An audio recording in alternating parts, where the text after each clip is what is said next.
Happy Wednesday! It's me again. We are going to start reading again from Love That Dog. If you remember yesterday, Jack had just written a letter to his favorite author, Mr. Walter Dean Myers, and he is waiting and waiting and waiting for a response. So let's go back and see if he's gotten a response yet. April 26th. Sometimes, when you are trying not to think about something, it keeps popping back into your head. You can't help it. You think about it, and you think about it, and think about it, until your brain feels like a squashed pea.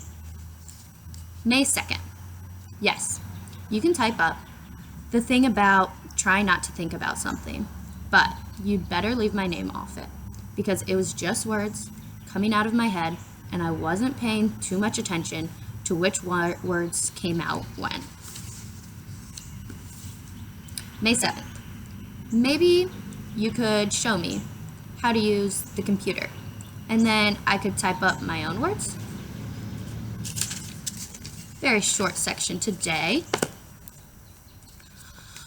The poetry term we are going to talk about today is called a simile, and Jack uses a simile in that part that we just read when he said that his brain feels like a squashed pea.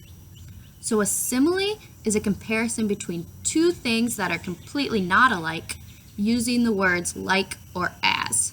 The two things should have one thing in common that kind of connects them, and we can use the words like and as to paint a picture for the reader.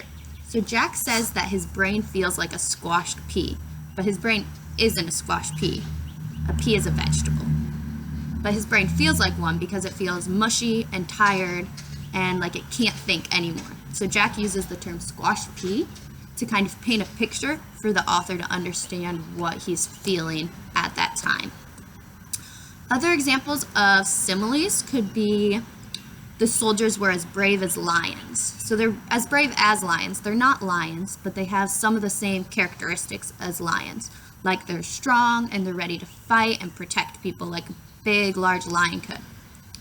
Or her cheeks were as red as a rose. Her cheeks aren't a rose, but they have the same one thing in common where they're the same color. And you can see how the author uses those to paint a picture and make the reader kind of understand what they're trying to express using that play on words. Until tomorrow.